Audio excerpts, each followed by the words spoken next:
Hi, in today's tutorial we're going to create something Christmassy. We're going to create these Christmas decorations as we're in the holiday period, these baubles or bubbles. We're going to build them in Cinema 4D, then we're going to use Octane to light them and add the materials, and then we're going to add these kind of different surface textures and patterns onto them using displacers.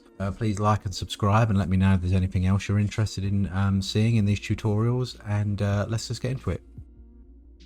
Okay, so let's just start off with the main part of the bauble, which is the bauble itself. So let's bring in a sphere. I'm going to leave it at the standard 100. I'm going to up the segments though to 64. You notice I'm on garage shading with lines. That's just because we're going to break this apart a little bit. So let's make this editable. I'm going to zoom in and I'm going to get my loop selection, and I'm just going to select with polygon selected, select these inner two rings. And I'm just going to extrude this by say 30 centimeters. You see that's kind of quite wide. It's kind of weird how it plays out. So I'm going to get the scale tool and just scale those in so it's kind of going straight up. And then just to flatten the top off, we go into the Y and just change that to 0. I'll just make sure that that's all flat.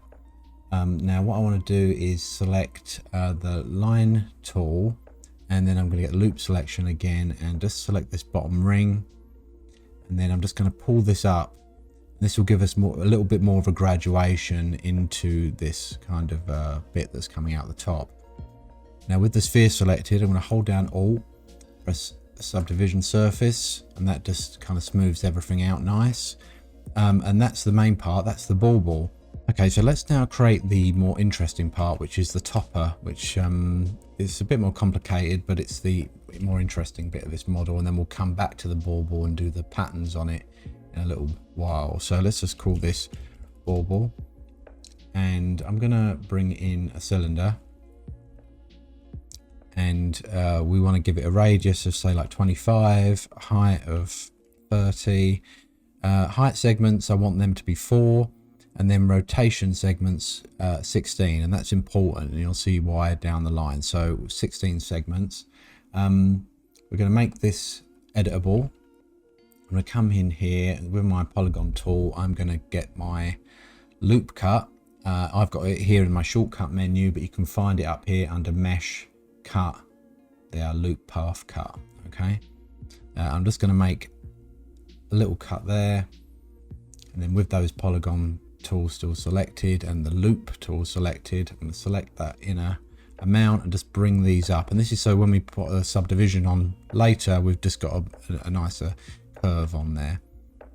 Right, so with that done, what we want to do is get rid of some of this geometry, because we want to create this kind of pattern, those little circles at the bottom of the bauble all the way around. So to do that, we're going to actually delete most of the model and then kind of build it back up again, and that's quite quick to do. So let's just delete the bottom here, and we actually all we want is actually just one slice. So let's just select these, go select, invert, let's delete all of those. So that leaves us with one slice, and we know this was split into 16, so that's important to remember.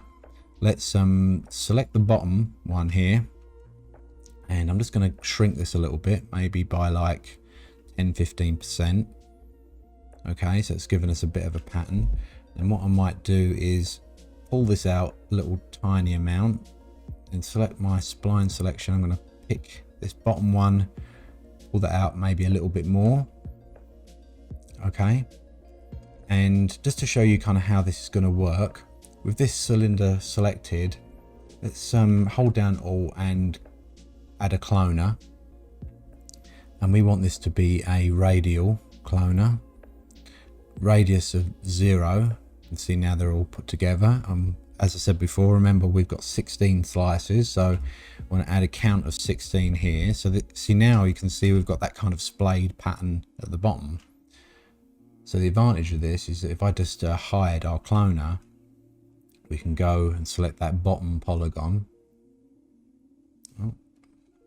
There we go, select that bottom polygon, and I want to do an extrude inner. So it's going to bring that in a little bit, and then I'm going to delete that polygon. And now you see that's updated everywhere for us. Okay.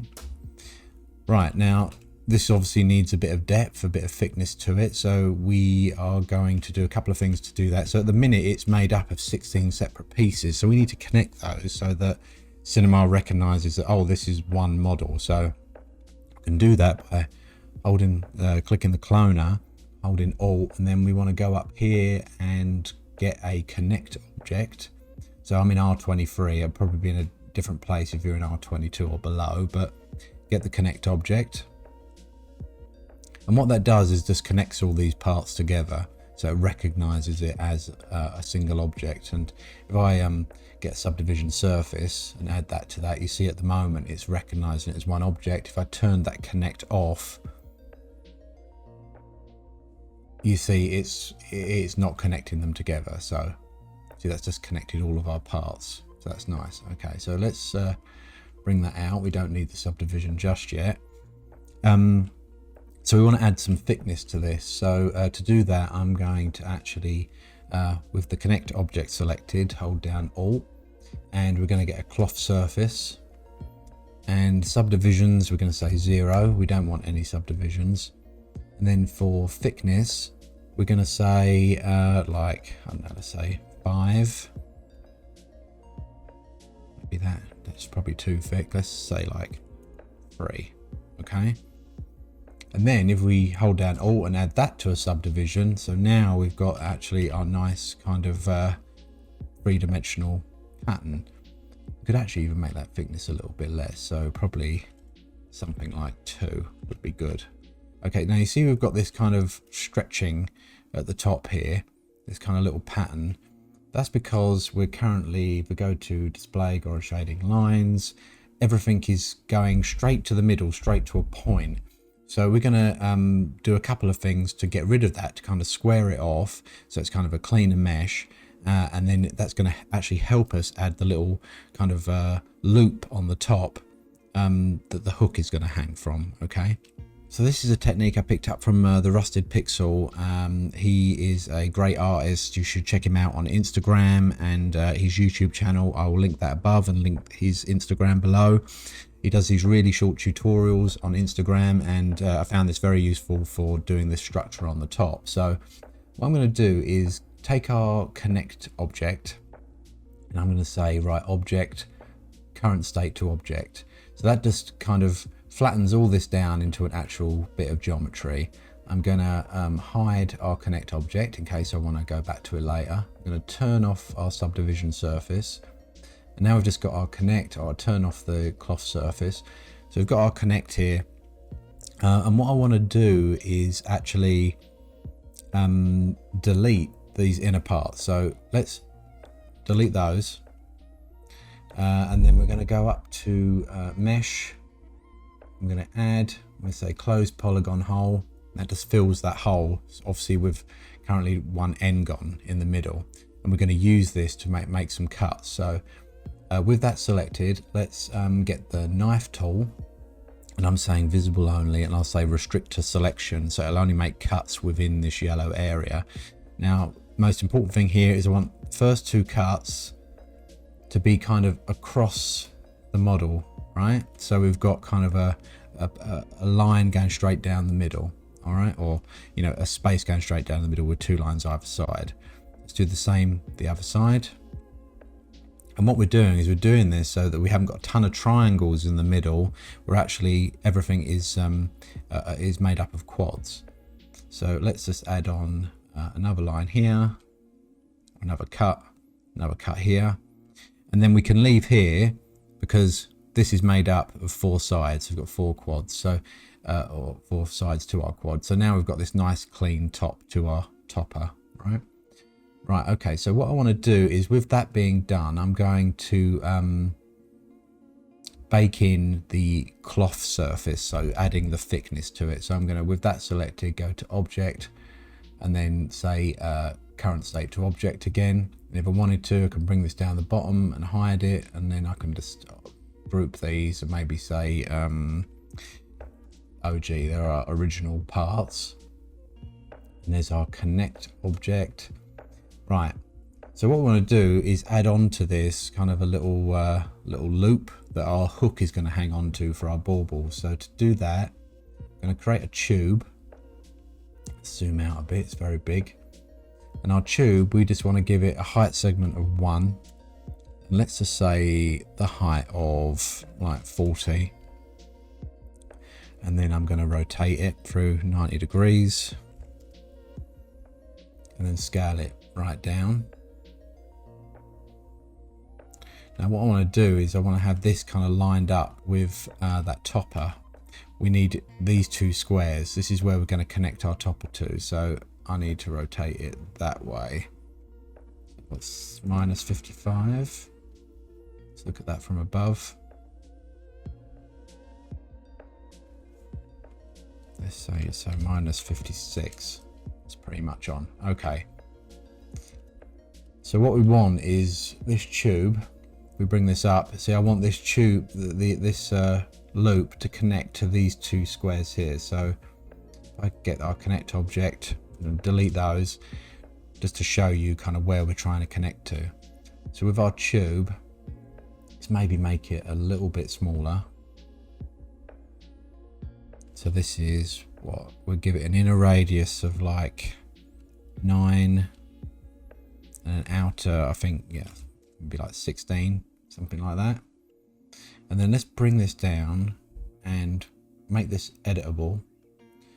And then what I'm going to do is get my loop selection. I'm going to delete some of these. So let's delete maybe those 4 pieces there. So we've got kind of this loop and we want to connect that up. So let's get our tube.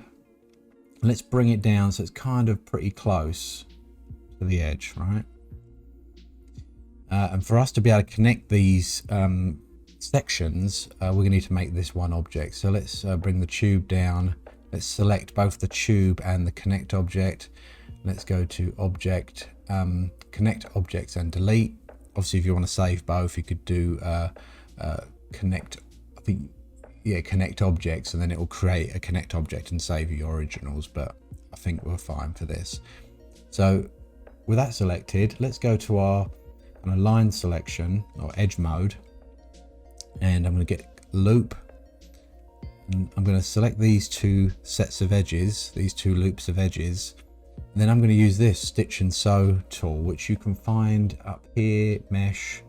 Let's see where it is. Here we go, in remove, stitch and sew. So with that selected, I'm just going to select this point on the edge and where I want that to match to, and it will bring all the other points along and connect those. So that's pretty straightforward. We just want to do that on the other side.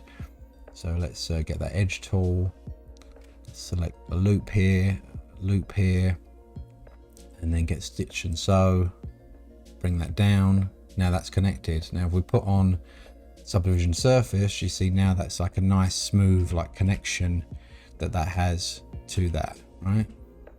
Get my tube. Let's turn off our subdivision. What I might do is just select all of these and just bring them down a little bit. Maybe I could even shrink that tiny amount, something like that. Just tweak it, and then we have like a nice smooth connected object with that smooth top. And now we can probably just go in and let's just select, well, I've got a loop selection here around the edge of the tube, and we'll just extrude this out a tiny amount just to give us a little bit of detail. Let's go to display, grow shading, just to give us a little bit of detail around the edge there.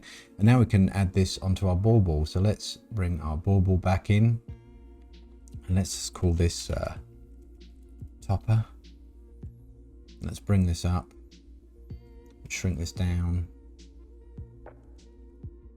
something like that kind of size. Maybe I'll make it a little bit bigger, bring it down a tiny amount. There we go. So now that's kind of like our base decoration, our base bauble, and call that bauble 1. And then within here, I'm actually going to group the bauble itself. because what I want to do is add displacers onto the subdivided surface of the sphere rather than the actual sphere within the subdivision. So we'll just call this bauble. Okay, and this could actually just be our first one, as in it's a clean bauble, so we'll just keep that one. So number 2, so I'm going to move this one across. Okay, so number 2 here, I'm actually going to add on some displacement. So within the bauble, let's grab a displacer, stick that in that bauble folder so it's affecting this subdivision bauble. And then under the displacement, let's go to shading. And then under shader, let's come down the bottom here to surfaces, and we'll go to tiles. So already you can see we're adding this sort of, it almost looks like a grenade. So there's an idea for a daily render. Let's bring in a smoothing and add that as well underneath the displacer. And that will just kind of smooth out that object, and we can kind of change the stiffness settings. Let's move this across to kind of tighten that up a little bit, but kind of still keep it smooth. So let's go into the tiles. Let's our default colors, let's just change these to black and white, so we've got the most like distinct difference, because they're basically like a height map. Just change this to black, and then grout we don't want any, so it's solid. So you can see it's pretty crazy at the moment. So what we're going to do is go back to the displacer, go to object. Intensity centered means that it is pushing out and in. I just want it to push out, I think. So I'm just going to change that to intensity. Let's go back to shading. And the first thing I'm going to do is change this to lines. So choose lines 1. And rather than running around, I want it to run up. So change it to V.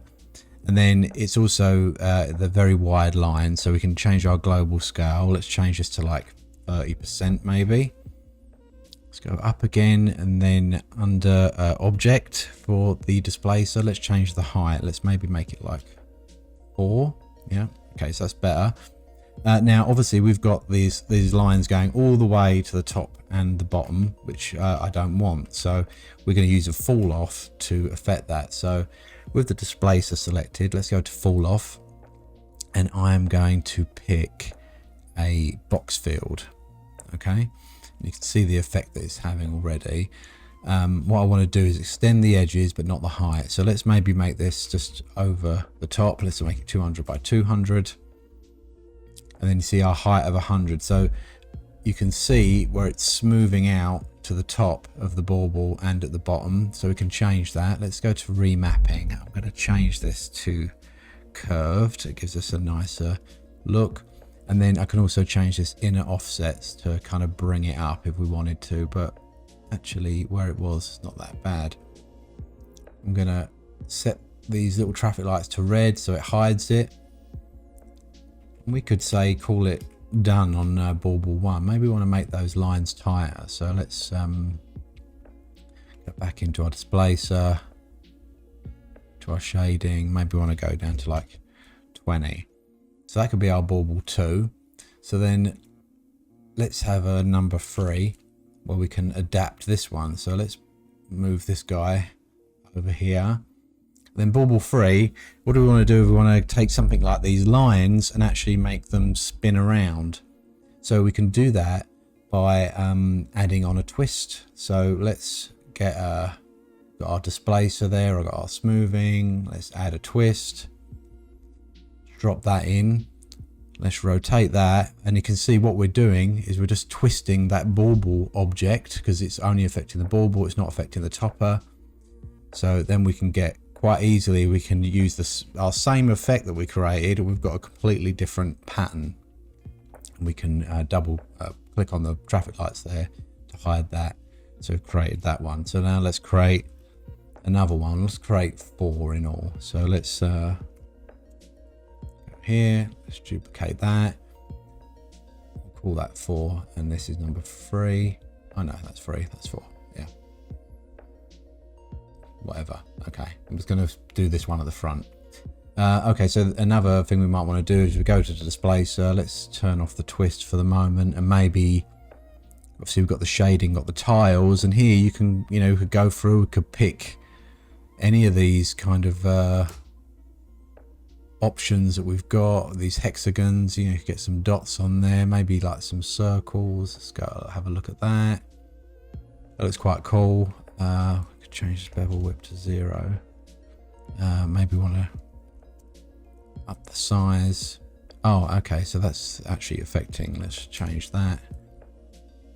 Bevel width. That actually makes it more like circles. Okay, yeah. And then maybe these are a bit stretched, so we might want to change the use scale. That gives us another shape there. Let's try it. Let's do one more, and then we'll get into adding materials and just setting up for like a final render. Okay.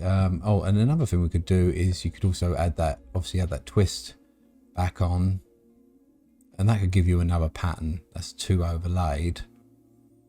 I just hide that one. You know, we've got another pattern there. So you can quite quickly build up quite a lot of patterns just with this this one bauble that we've created. We've got lots of different variants. See, that is exactly the same. We've got this other pattern. So I might keep that one as well.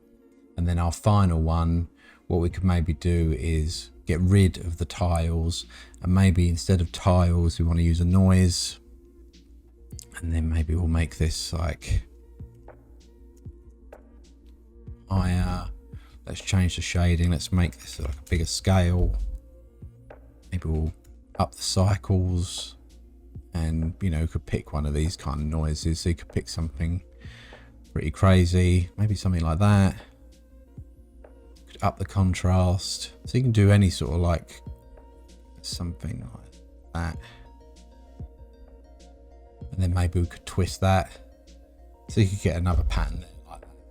Okay, so you could use noise as well as using that. So the one other option I want to show you is if you wanted to run a kind of a spline around the outside. So I'm going to get rid of the displacer and the smoothing. We don't need that. And then I'm going to go to the spline up here and get a helix. We want this to go into the XZ position. And I'm going to scale this down, and let's kind of maybe have it there. So I want it to kind of run from the top to the bottom of this sphere. So let's maybe add a lot more angles on this. So we've got a lot more kind of rotation. So make this like 3000. See, now we have that. And now I want to run a spline, run a sweep along this, but obviously it's not spherical. So we can get up here a spherify, and now what I'm going to do is just turn this off. I'm going to make sure it's in the actual sphere position, but I don't want to affect the sphere. All I want to affect is this helix. So I can add the helix, put this underneath the helix, then that spherify. I want to make sure it's kind of the same size. Yeah. And then the strength, I'm going to up to 100. And you see now it's actually making the helix keep to that shape. And then let's group these together, because then we can do something else. We can actually move the helix up and down our shape. So you could animate something, or you could just say, right, I'm going to change the height. So let's just change this to like 200. Move the helix down. Let's go into a side view. Actually, maybe we'll make this higher. Let's make this like 400.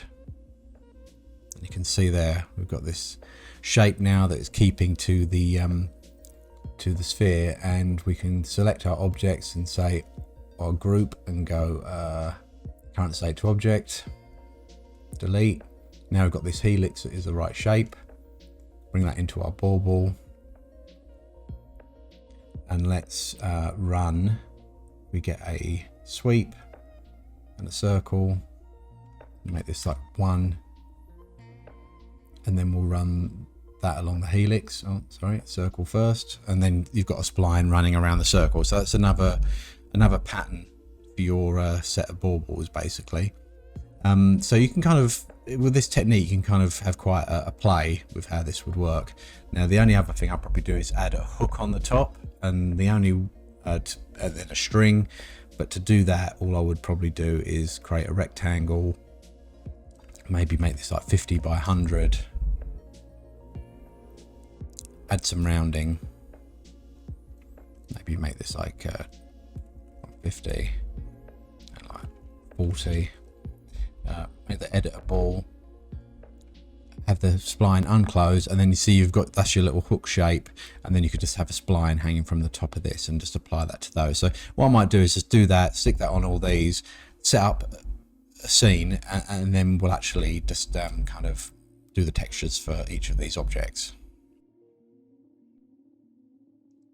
Right, okay, so I've taken the baubles that we've created and I've just set up this scene, which is basically our 5 baubles, and I've just kind of scaled a couple of them and kind of spread them out just so it kind of makes up like an interesting composition. I might just move this one so it's not actually intersecting with that one. And let's go into Octane. Let's open the Octane Live Viewer window, press the render button, and let's just see what we're looking at. So I've currently got the lock on and got it scaled so it'll kind of fit within my scene. So the first thing we want to do is add HDRI in here, because we're going to be having lots of metallic materials and we need something to reflect with. So let's add a HDRI environment. And I've got this Canada Montreal kitchen, which is a free HDRI, and I've got a link in the description below. So let's just add that in for now and just leave as is, but we don't want to be able to see the kitchen in the background, so let's add in a texture environment. And what we'll just do is the HDRI, we'll call that HDRI, and the texture environment, let's just call that color. And what we want to do is actually set the HDRI as primary environment, and then color, we want to change that from primary to visible environment. So our objects are being affected by the HDRI, but we can set a solid color background basically. So I'm going to change this to kind of a Christmassy red. Yeah, maybe something like that. And that means we don't have to actually render these sections. We don't have to use up our time rendering these, because they're just a flat color, because we're not using an infinity curve background. So with that done, let's just add in our first metallic. So let's go do these toppers to begin with. So let's get a metallic material. And what I want to do is actually have a mixed material on here so that we can have kind of darker edges in these kind of details, to kind of bring out some of these details in the bauble tops. It's not just a perfect silver. So what I'm going to do is bring in a glossy material, and this is going to be the like black, so this is going to be for the dirt. So let's make this a diffuse, and under the diffuse color we'll make this like almost black, and then we'll call this silver, and then we'll get a Octane mix material, and then we'll add silver in, the black in. We want to mix between the two. So let's just open up these baubles and add this mixed material to the toppers. Now what you'll notice is I did add in those hooks I was explaining about before, and for the piece of string, that's just an extended cylinder, and these are a couple of toruses just to kind of give the impression of a knot at the top. So I've missed out one topper on there.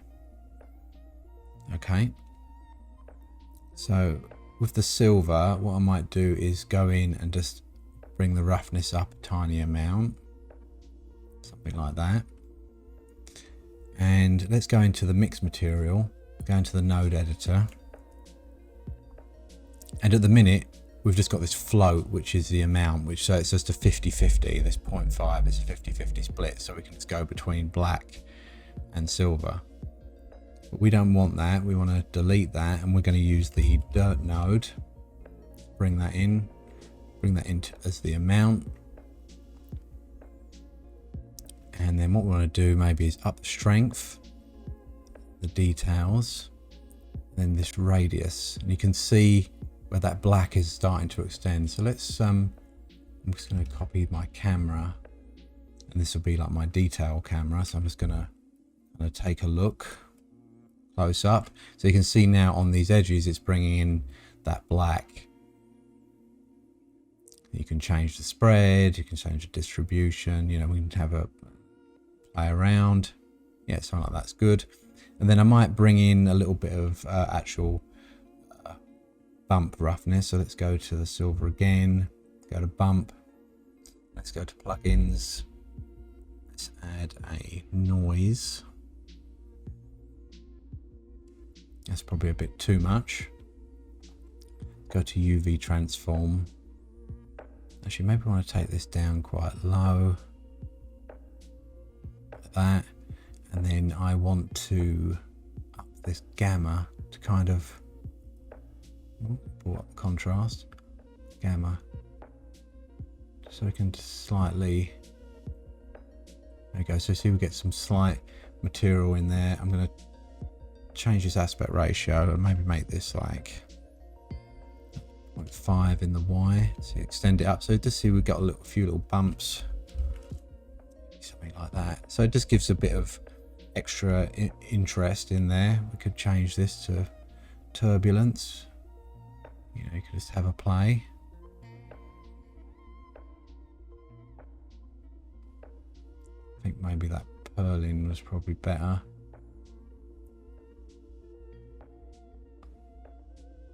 There you go. I just kind of want that to see a little bit of noise in there. Then under the roughness. Yeah. Okay. Do. Cool. Okay, let's go back to the main camera. So that's our topper affected. So now we want to kind of create the some of these other materials. So let's just start off with this front one. So let's go create another metallic. Let's put that onto our main. It looks quite cool already, but obviously we don't necessarily want to see this kitchen. So we could probably get around that by upping that roughness to kind of help blur it out. And what we'll probably do is rotate this around the X a little bit, maybe something like that. So it's just off to the side. And then we'll add in some additional lights actually. So what I'd like to do is actually, rather than just using a plain roughness like this, is actually bring in a roughness map. Let's go to the node editor. And let's bring in an image texture. Bring that into the roughness. And then we've got a perfect texture for this, which is these fingerprints, which is a free map available from Polygon. That's down in the link below. Let's add that on, and you can already see straight away we've got some of these markings on here. So let's get a gradient, an Octane gradient, and then we can kind of play around with these levels to kind of bring this up. See, so now we can actually really see those fingerprints in there, that kind of dirt. But maybe we want to reverse it. So let's go back to the texture. We can invert and then go back to the gradient and have a play around. We could bring the white back in. See, now we've got some of this roughness on there. We can got this variation in the shininess. We've got those fingerprints on there. Now what we could do is maybe we want to kind of mix between this and the main roughness of the overall texture. So if we go to roughness here, you see we can bring this down all the way to 0, and it takes us back to whatever is in this float here. So if we were to maybe take this down to 50% and then bring this up to 50%, we can kind of get like a bit of a halfway house between the two. Maybe we go to the texture here or to the gradient. We could have a little play around with this. Maybe we don't want it to be as strong.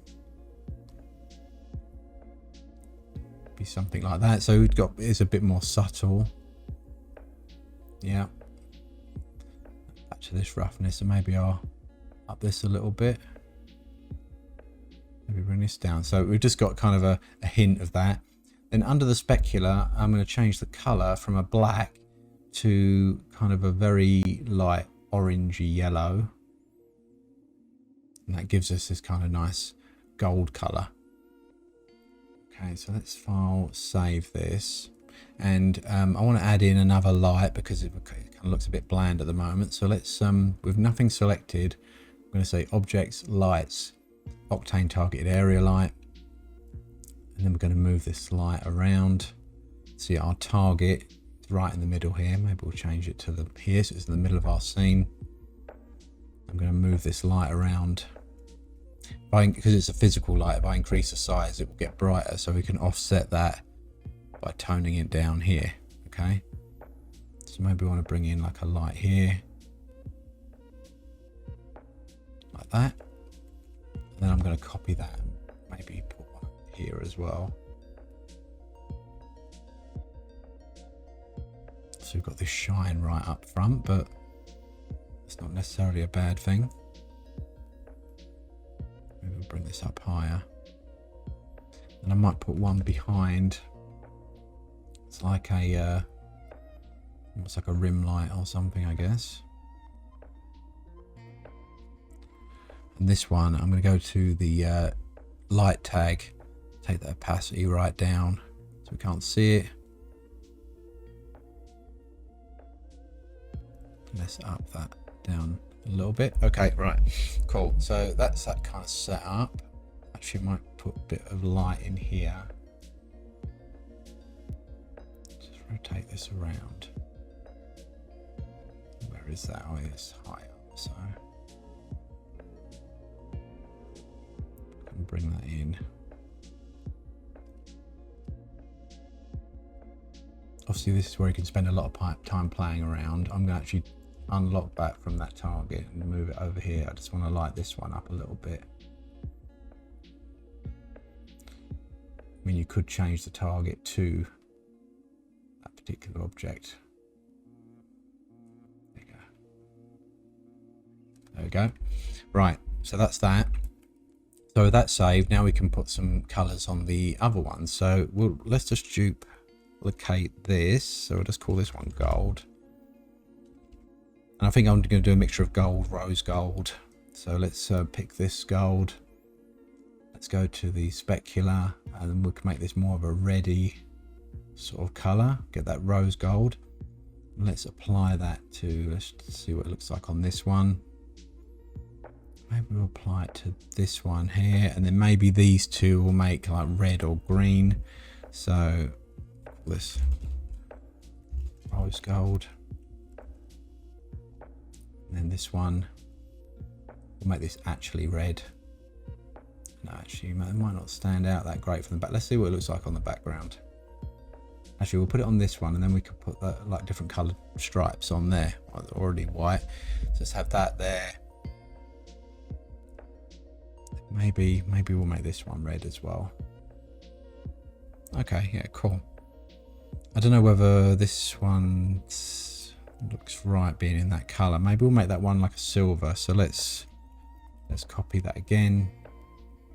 For this specular, we can go back to black. Make that silver. And actually, I think for me that one's standing out too much. So which one is that? It's 2. So I'm going to go to the coordinates. I'm going to make this like, actually no, I'm not going to make it smaller. I'm just going to move the position of it. I'm going to move it further back. Here. Move that down. Do something like that. Now that's kind of interacting with that big light at the back. So maybe move that light back a bit. Turn it right down.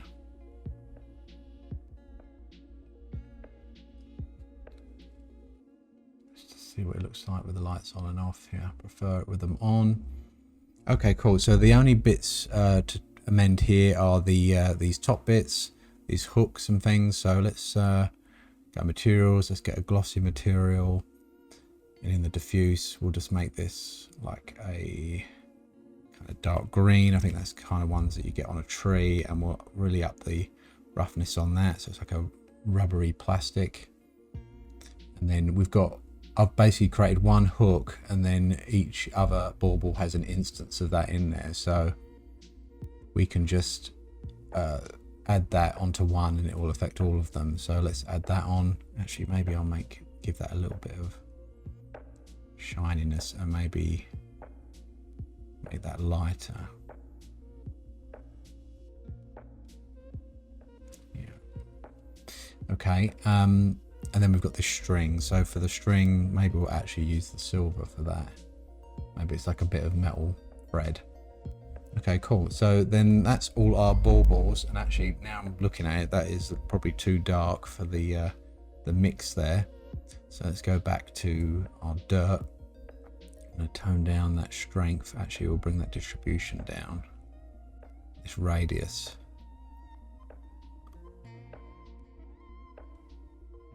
Yeah, I don't want it to be like complete overload. You probably need maybe a little light at the front. You can see how this one looks quite dark. So let's copy the light. Let's bring one around the front.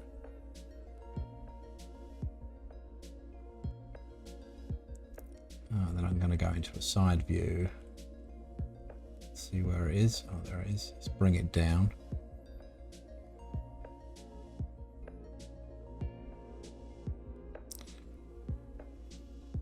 There we go. I don't want to bring it too close because I don't want it to really stick out on here. That rose gold, I'm going to actually go to the roughness and just really up that and maybe take this down. Just make it really rough on that one, and that's it. And then to animate these, what I'd probably do is we select all of them. I'm going to add on actually, let's just check where our rotation point is. See, at the moment the rotation points are kind of down low. I'm going to up these so they're up the top. Let's just move these up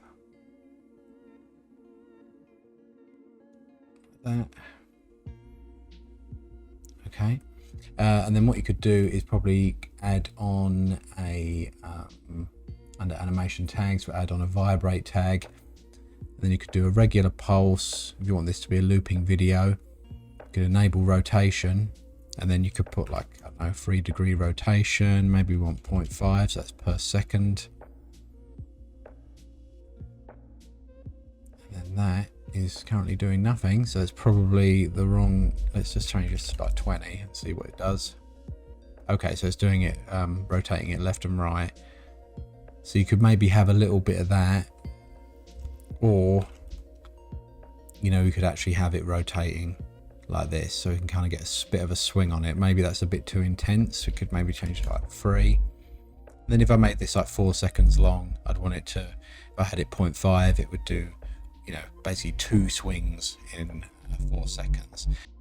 Okay, one last thing I forgot to add is putting a bit of depth of field on here. So with our main camera selected, under the thin lens, we open up this depth of field, we can change the aperture. So let's just change it maybe to something like 10. You can up this to even more. Let's say like we go to 30 just to go crazy. Okay, and we can see that it's blurring it all out. We can then select this tag up here, which is to pick our focus. And then you see we can pick where we want to focus our camera on, but I want it to be the front.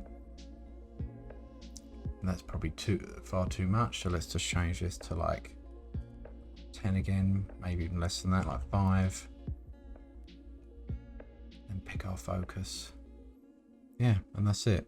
But yeah, that's how you can add your focusing on. So I hope you found this useful. I tried to make this as quick as possible. Maybe I waffled a little, but let me know if there's anything else you would like to see, and I will see you in the next tutorial. Cheers, bye.